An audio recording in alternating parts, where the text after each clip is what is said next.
Hi, kitty. What you doing? What are you doing? Baby bear. Hi. Baby bear. Oh, big guy. What are you doing?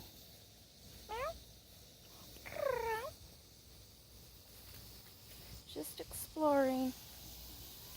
She's walking the path. That's cute. Alright, so we're back to the caterpillars. I only found 8 of them total. And I originally put one back on here. And it started crawling all the way down the ground in the grass here. And it crawled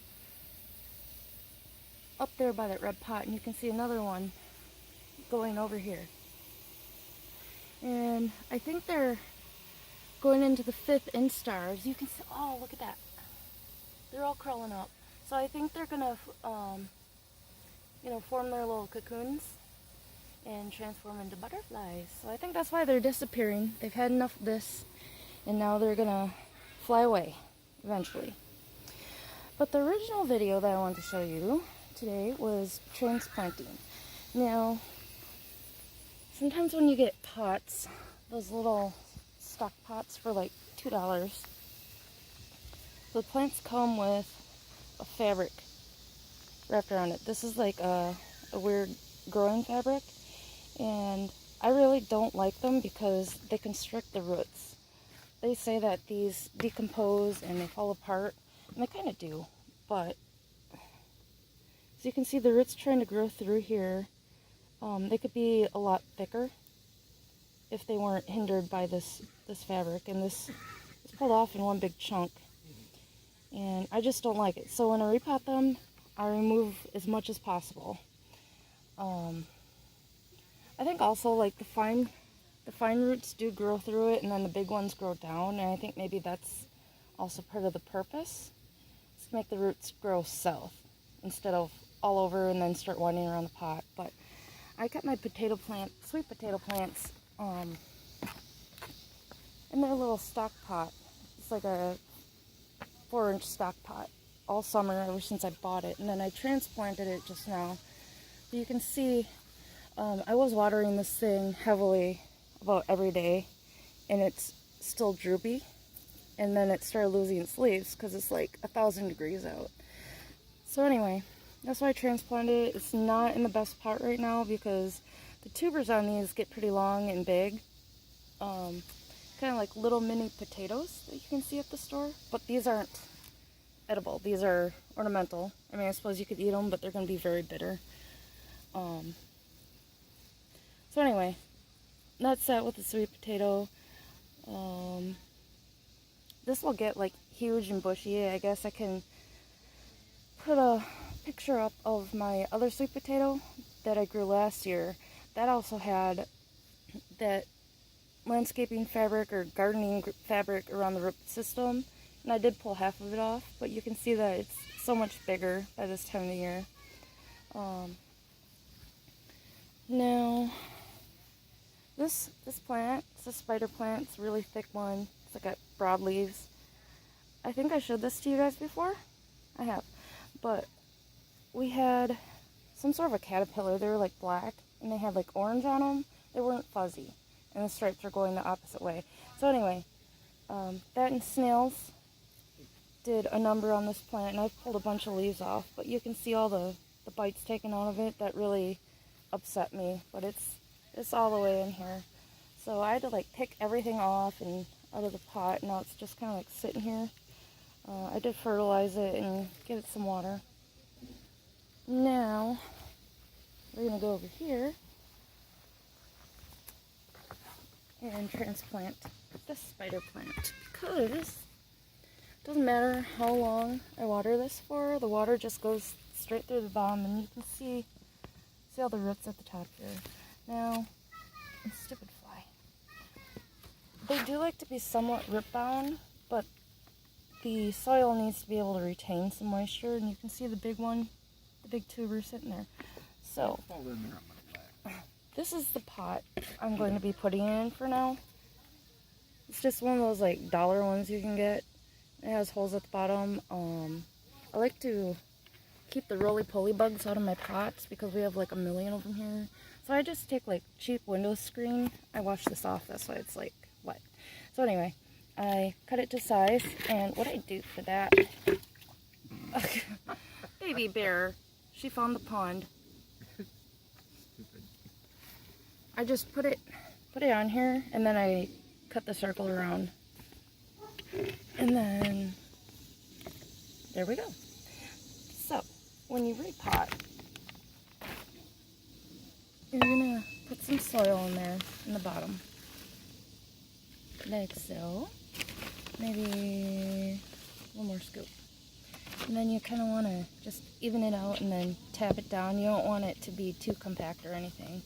But when it comes straight out of the bag, it's super fluffy. Alright, I'm going to try to do this one-handed. Now, this little plant here, this is another spider plant, and this actually fell off of one of the stalks. So, I just had it sitting on top of the soil, hoping it's going to grow roots, and it started to. You can see a little nub right here. That little nodule right there is a root. So we're just going to keep that sitting on top after I get this done. So what you want to do, especially when you have stock pots from the store and everything, you're going to slightly roll it and press it, and then you're going to turn it. You're going to do this. Basically this loosens up the soil a little bit so you can just pry the plant out. Another thing is when the roots start growing on the bottom here, that looks like a slug, but it's not. It's one of the bulbs. It means that this is pretty much filled up the pot here. I'm going to try to do this one-handed while I rolled it around so you can see. Holy cow, look at all that. Now these are healthy roots. Healthy roots look white, and you can see it's kind of like formed to the bottom of the pot. So when you transplant this, you want to keep this intact mostly, but with some of these, you can start kind of like just jiggle them down very gently. You don't want them to break. If you can't, don't worry about it. But I generally do like to pull these down a little bit so they start growing down instead of like in a circular pattern like you saw, or as you see here, it's kind of like going this way. Get out of my way, baby bear. Trying to do a video. Okay, so I'm not going to worry about it. So you just drop it in there, and you want it to be the. Look, we have a friend. Actually, he's not a friend. He is going bye-bye. It is going bye-bye. I believe it's a hermaphrodite. So I hate touching these things. Yuck. They don't always go back in their shell when you pick them up, like some. Yeah, see, he's still there. He's like, nope. Okay, well, that's gross. Now is also a really good time to just shape it up. If there's like any dead or dying leaves, it's just easier when it's out of the pot. You can just pull them off, whatever, trim them up. And you just want to do an overall health check on your plant. Make sure there's like no caterpillars or slugs or snails down in here. Because if you do, then you'll want to pick them off. So just get a little bit here. It's about the right size. And then what you do is you just get a little scoop. This is going to be messy here. You just kind of like dump it down in there. I'm going to pause this and then finish up. I'm here with Mr. Bubbles and Baby Bear. Still doing this pot. I kind of have to like do it by hand without that little trowel and shove it down because it's just easier. But Bubbles just pointed this out. This is another butterfly bush. This did last the winter, and I had it pretty much in the shade all summer, and I just transplanted it maybe like a month ago. And you can see on here, there's more caterpillars. Monarch caterpillars. It's kind of like down by that leaf. So that was pretty cool.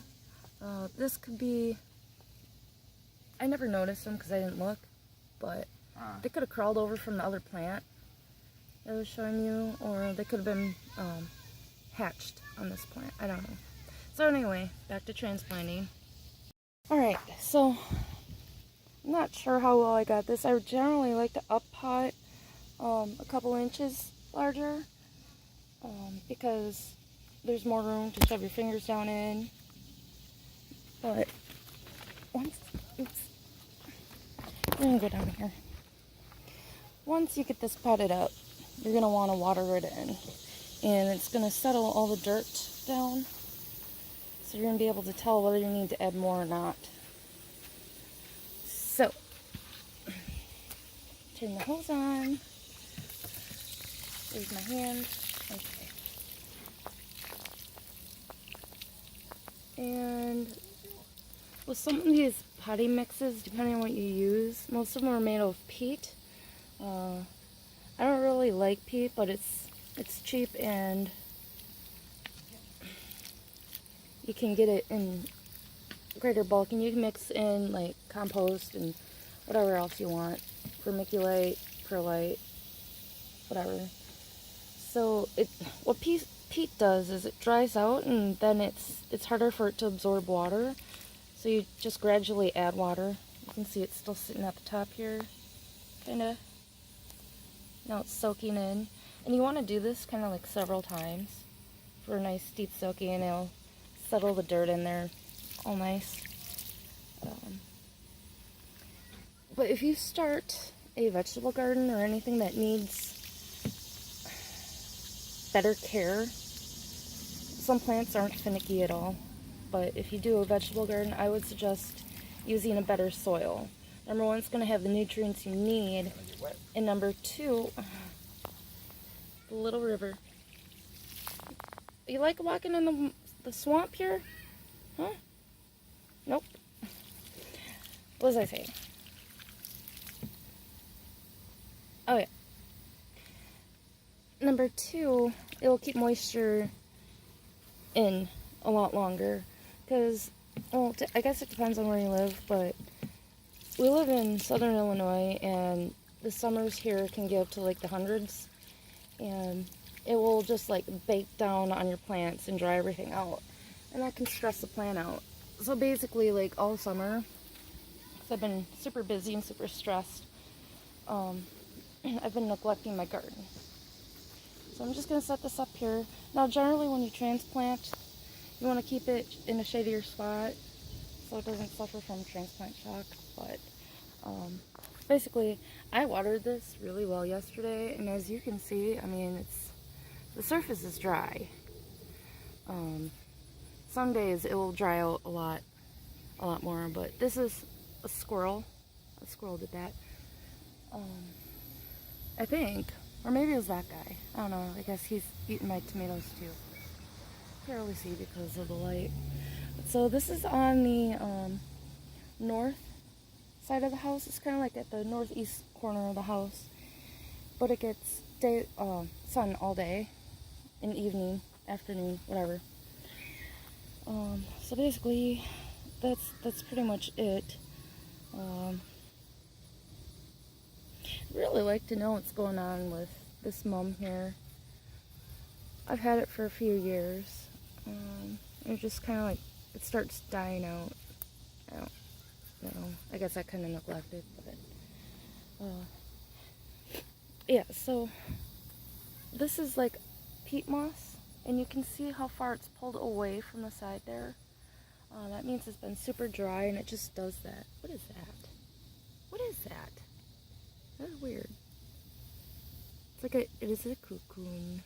Cocoon. That's weird.